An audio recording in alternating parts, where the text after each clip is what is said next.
नमस्कार, welcome to world affairs. मैं हूं प्रशांत धवन। नाउ हाल ही में भारत की बहुत ही बड़ी जीत हुई है यूनाइटेड नेशंस में। लंबे समय से इंडिया कोशिश कर रहा था कि ये जो आपके सामने आतंकवादी है अब्दुल रहमान माकी, इसको यूनाइटेड नेशंस में घोषित किया जाए एक यूएन डेजिग्नेटेड टेररिस्ट। चाइना लगातार इंडिया की कोशिशों को ब्लॉक कर रहा था, मगर फाइनली 2023 में चाइना पीछे हट चुका है। चाइना ने जो बात बिल्कुल इनके सामने थी, ऑब्वियस थी, इसको एक्सेप्ट कर लिया और अब यूएन ने घोषित कर दिया है अब्दुल रहमान माकी को एक ग्लोबल टेररिस्ट। एक बड़ी जीत है भारत के लिए। आपको याद होगा, अगर नहीं याद बता देता हूं आपको।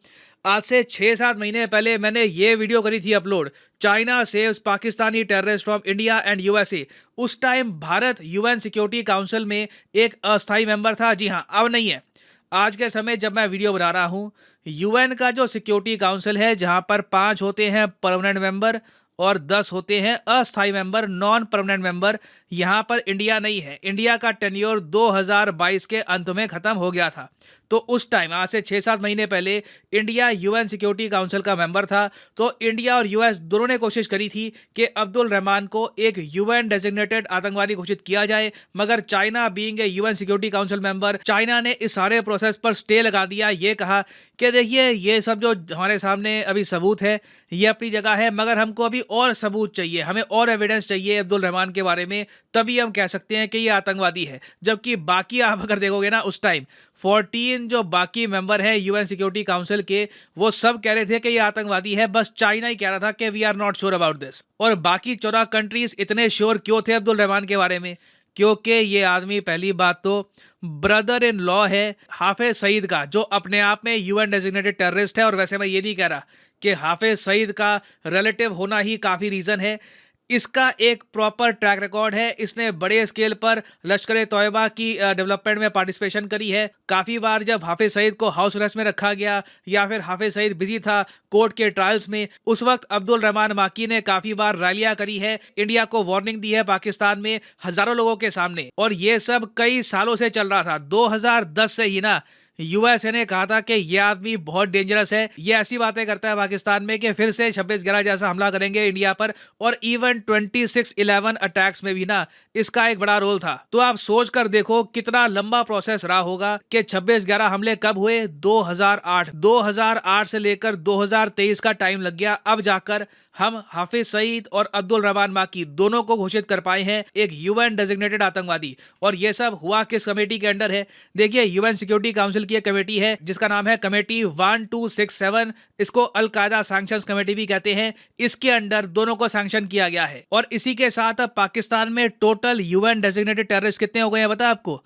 135 से भी ऊपर। ये मैं बात कर रहा हूं प्रॉपर ग्लोबल टेररिस्ट के बारे में। उसके अलावा पाकिस्तान में 25 से ज्यादा यूएन डेजिग्नेटेड एंटिटीज भी है। इंडिया ये बात बोल चुका है काफी बार यूएन में। फॉर एग्जांपल, ये जो छोटी सी क्लिप है, ये आप देखिए। Can Pakistan confirm the fact that it is home to 130 UN designated terrorists and 25 terrorist entities listed by the UN as of today? Will Pakistan acknowledge that it is the only government in the world that provides pension to an individual listed by the UN in the Al-Qaeda and Daesh sanctions list? Can Pakistan explain why, here in New York, its premier bank, the Habib Bank, had to shut shop after it was fined millions of dollars over terror financing? और ये clip थी by the way 2019-20 के आसपास की। तो पिछले 3 सालों में कई और आतंकवादी पाकिस्तान के डेजिग्नेट किए जा चुके हैं एज ग्लोबल टेररिस्ट। और दुनिया में कोई देश नहीं है, ना सीरिया, ना इराक, ना इवन नॉर्थ कोरिया, ईरान, दुनिया में कोई भी देश आपको नहीं मिलेगा जहां पर इतने सारे ग्लोबल टेररिस्ट आपको मिलते हैं। इसलिए इंडिया ऑन रिकॉर्ड कहता है यूएन में कि Pakistan is the epicentre of global terrorism. अब ऑब्वियसली आप एक क्वेश्चन पूछेंगे, ठीक है, Hafiz Saeed global terrorist UN के हिसाब से, अब अब्दुल रहमान भी ग्लोबल टेररिस्ट, मगर इससे होगा क्या? इससे लॉन्ग टर्म में इम्पैक्ट क्या होगा? देखो, यही सैड बात है, इम्पैक्ट इससे कुछ खास होता नहीं है। अभी अब्दुल रहमान का केस ही आप देख लो।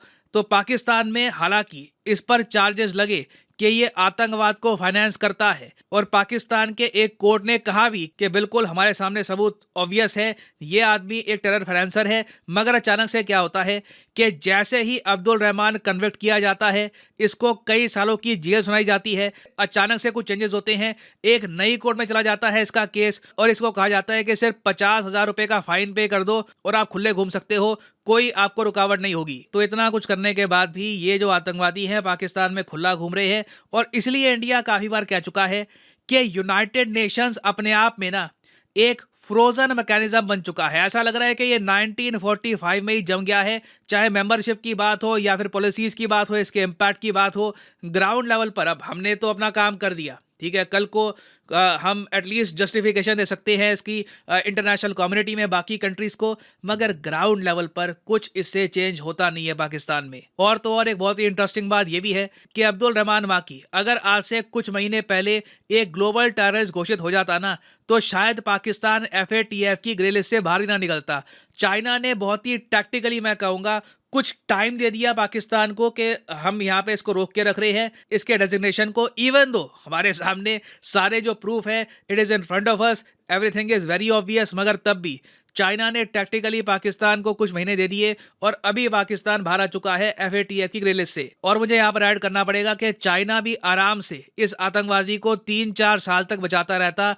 इंडिया ने कांस्टेंट प्रेशर अप्लाई करके रखा था चाइना पर। लगातार हमने चाइना की आलोचना करी कि आप UN डेजिग्नेटेड आतंकवादियों को बचाते हो। हमने ये इशू रेज किया UN में, उसके अलावा वेरियस जो कॉन्फ्रेंसेज हुई है इंडिया में। फॉर एग्जांपल रिसेंटली इंडिया में कॉन्फ्रेंस हुई है no money for terror conference, यहाँ पर चाइना पाकिस्तान ने पार्टिसिपेट नहीं किया और हमने यहाँ पर चाइना की भी आलोचना करी कि आतंकवादियों को डिफेंड करना ग्लोबल फोरम्स में ये अपने आप में डबल स्टैंडर्ड्स दिखाता है। तो इतना सारा प्रेशर जब हमने एक्सर्ट किया है ना, तो जाकर चाइना हिला है और कुछ ही महीनों में इन्होंने अपना जो स्टांस है ये चेंज कर दिया। मगर अभी भी बहुत सारे आतंकवादी हैं जिनको चाइना डिफेंड करके बैठा है UN में, जैसे कि अब्दुल राउफ, इस पर भी मैंने वीडियो बनाई थी।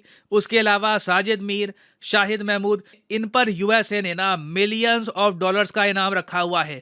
कई कंट्रीज ने इनको डेजिग्नेट कर रखा है एक ग्लोबल टेररिस्ट। मगर अभी भी आप देख लीजिए, पाकिस्तान इन आतंकवादियों को नर्चर करता है, चाइना डिफेंड करता है। तो अभी तो देखिए, आप कह लो फॉर द टाइम बीइंग जो हमारा टास्क है ना, वो 25% कंप्लीट हुआ है, अभी 70% और करना बाकी है। और ऑब्वियसली आप यहाँ पर कहोगे मगर इससे फायदा भी क्या होगा। देखो, हमारे कंट्रोल में जो है वो हम कर सकते हैं, ठीक है। हमने एक काम तो ये किया कि जब से 26/11 हमले हुए तब से लेकर अब तक आप देखो, वैसा हमला, उस लेवल का हमला इंडिया पे हुआ नहीं है। और इसका रीजन भी है, 26/11 हमलों के बाद हमने 250 रेगुलर बेसिस पर कोस्टल सिक्योरिटी एक्सरसाइज करी है। इसमें हमारी नौसेना का क्रिटिकल रोल रहा है। हमने अपनी नेवी को हमेशा एक्टिव रखा, अरेबियन सी के आसपास अपनी डिप्लॉयमेंट यहाँ पर बढ़ा दी ताकि कल को फिर से ना ऐसे आतंकवादी इंडिया में अटैक ना कर पाए। फिर दूसरी तरफ आप अगर देखो, अभी हम देखो ये अफोर्ड कर नहीं सकते कि सीधा पाकिस्तान पर डायरेक्ट अटैक करके पाकिस्तान को कब्जा ले और फिर जो ये आतंकवादी हैं इनको ट्रायल करे। That is not possible for the time being. तो अभी के लिए हम यही कर सकते हैं कि UN में, बाकी संगठनों में इन आतंकवादियों को ग्लोबल टेररिस्ट घोषित करे और पाकिस्तान की सरकार पे फिर प्रेशर डाले।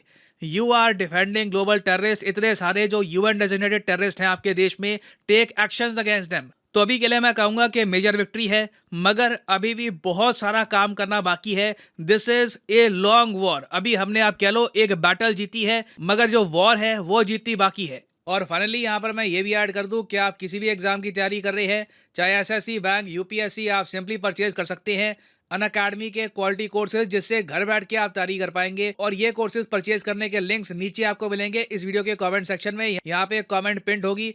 फॉर एग्जांपल आपको परचेज करना है UPSC का कोर्स, तो UPSC के लिंक पर जाइए और यहाँ पे आप परचेज कर पाएंगे अनअकैडमी का UPSC कोर्स, जिससे प्रीलिम्स और मेंस जो है आपका ये प्रॉपरली कवर हो जाएगा। ये कोर्सेज आपको मिलते हैं 6 महीने, 3 महीने, 9 महीने, 12 महीने और इवन 36 महीने के लिए। मगर जो प्राइसेस यहाँ पर लिखे हैं ये कभी भी पे मत कर देना। सिंपली यहाँ पर कोड यूज करिए PD10 and the prices will start following. सीधा फ्लैट 10% आपको डिस्काउंट मिलेगा। So use the code PD10 and save money. So इसी नोट के साथ ये है वीडियो का अंत। Thank you for listening and as always, God bless you all.